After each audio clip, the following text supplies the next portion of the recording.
Road पर लोग ज़ोहर की नमाज जुम्मे की नमाज अदा कर रहे थे इंद्रोक में।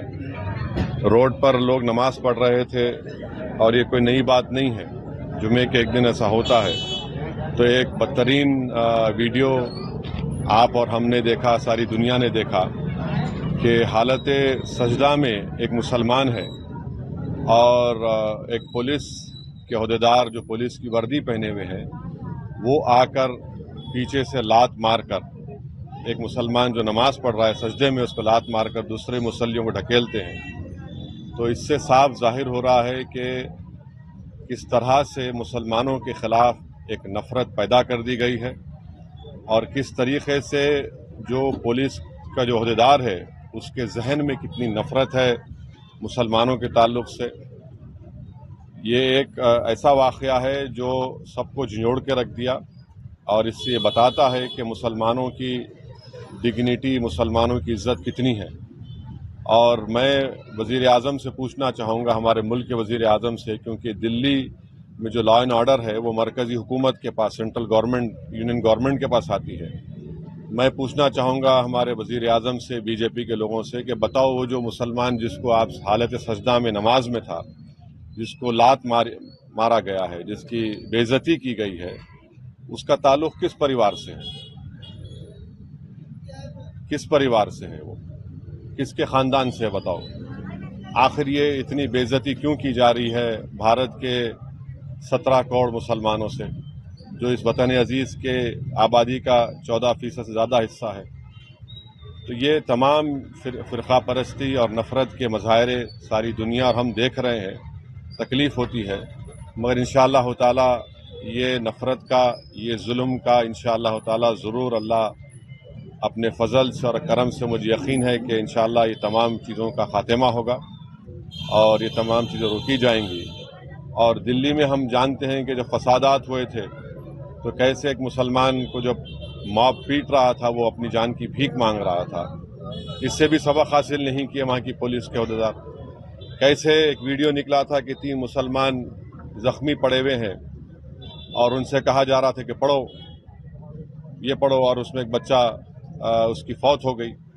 उसके बाद हम कल देखते हैं कि जुमे की नमाज में हमारे मुल्क में 90% से ज़्यादा लोग मजहबी लोग हैं और अपनी मजहबी इबादत के लिए, जुलूस के लिए वक्तन फ़ौक्तन रोड पे आ जाते हैं। तो इसको ये बेइज्जत करना, उनको इस तरह से लात मारना उनको और बताना कि क्या हमारी हैसियत है, तो हम ऐसे लोगों से कहना चाहेंगे कि आपके इस जुल्म के मज़ाहिरों से हम नमाज पढ़ना नहीं छोड़ने वाले हैं।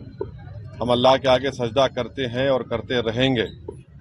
आप लात मारो या गोली मारो, मगर आपके लात मारने से, आपके गोली मारने से आप अपनी ज़हनियत का, अपनी नफ़रत का आप मज़ाहिरा कर रहे हैं और आप एक तरफा काम कर रहे हैं। और भारत के मुसलमान का परिवार किस परिवार से ताल्लुक़ है बता दें। ये तमाम मेरा सवाल है उन तमाम नाम निहाद सेकुलर पार्टियों से, हमारे मुल्क के वज़ीर आज़म से, कि बताइए जो सजदा कर रहा था जो मुसलमान है उसका किस परिवार से ताल्लुक़ है, बताइए हमको। लोग ज़ोहर की नमाज, जुम्मे की नमाज अदा कर रहे थे इंद्रोक में।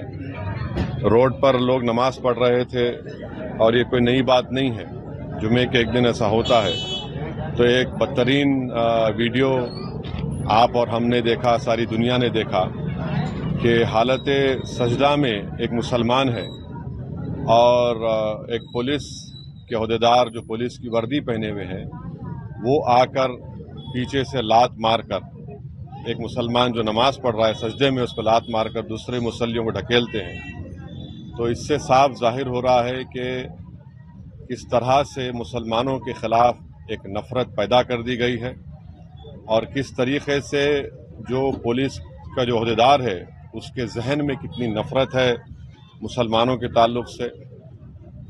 ये एक ऐसा वाक़या है जो सबको झंझोड़ के रख दिया और इससे ये बताता है कि मुसलमानों की डिग्निटी, मुसलमानों की इज़्ज़त कितनी है। और मैं वज़ीर आज़म से पूछना चाहूँगा, हमारे मुल्क के वज़ीर आज़म से, क्योंकि दिल्ली में जो लॉ एंड ऑर्डर है वो मरकज़ी हुकूमत के पास, सेंट्रल गवर्नमेंट, यूनियन गवर्नमेंट के पास आती है। मैं पूछना चाहूँगा हमारे वज़ीर आज़म से, बीजेपी के लोगों से कि बताओ वो जो मुसलमान जिसको आप हालत सजदा में नमाज में था, जिसको मारा गया है, जिसकी बेइज्जती की गई है, उसका ताल्लुक़ किस परिवार से है? किस परिवार से है वो? किसके ख़ानदान से है बताओ? आखिर ये इतनी बेइज्जती क्यों की जा रही है भारत के 17 करोड़ मुसलमानों से, जो इस वतन अजीज़ के आबादी का 14% से ज़्यादा हिस्सा है? तो ये तमाम फ़िरक़ा परस्ती और नफ़रत के मज़ाहिरे सारी दुनिया और हम देख रहे हैं, तकलीफ़ होती है, मगर इंशाअल्लाह ताला ये नफ़रत का, ये जुल्म का इंशाअल्लाह ताला ज़रूर अल्लाह अपने फ़ज़ल से और करम से मुझे यकीन है कि इंशाअल्लाह ये तमाम चीज़ों का ख़ात्मा होगा और ये तमाम चीज़ें रोकी जाएंगी। और दिल्ली में हम जानते हैं कि जब फसादात हुए थे तो कैसे एक मुसलमान को जब मॉब पीट रहा था वो अपनी जान की भीख मांग रहा था, इससे भी सबक हासिल नहीं किए वहाँ की पुलिस के अहदेदार। कैसे एक वीडियो निकला था कि 3 मुसलमान ज़ख्मी पड़े हुए हैं और उनसे कहा जा रहा था कि पढ़ो, ये पढ़ो, और उसमें एक बच्चा उसकी फौत हो गई। उसके बाद हम कल देखते हैं कि जुमे की नमाज में हमारे मुल्क में 90% से ज़्यादा लोग मजहबी लोग हैं और अपनी मजहबी इबादत के लिए, जुलूस के लिए वक्तन फ़ौक्तन रोड पे आ जाते हैं। तो इसको ये बेइज्जत करना उनको, इस तरह से लात मारना उनको और बताना कि क्या हमारी हैसियत है, तो हम ऐसे लोगों से कहना चाहेंगे कि आपके इस जुल्म के मज़ाहिरों से हम नमाज पढ़ना नहीं छोड़ने वाले हैं। हम अल्लाह के आगे सजदा करते हैं और करते रहेंगे। आप लात मारो या गोली मारो, मगर आपके लात मारने से, आपके गोली मारने से आप अपनी ज़हनियत का, अपनी नफ़रत का आप मज़ाहिरा कर रहे हैं और आप एक तरफा काम कर रहे हैं। और भारत के मुसलमान का परिवार किस परिवार से ताल्लुक़ है बता दें। ये तमाम मेरा सवाल है उन तमाम नाम निहाद सेकुलर पार्टियों से, हमारे मुल्क के वज़ीर आज़म से, कि बताइए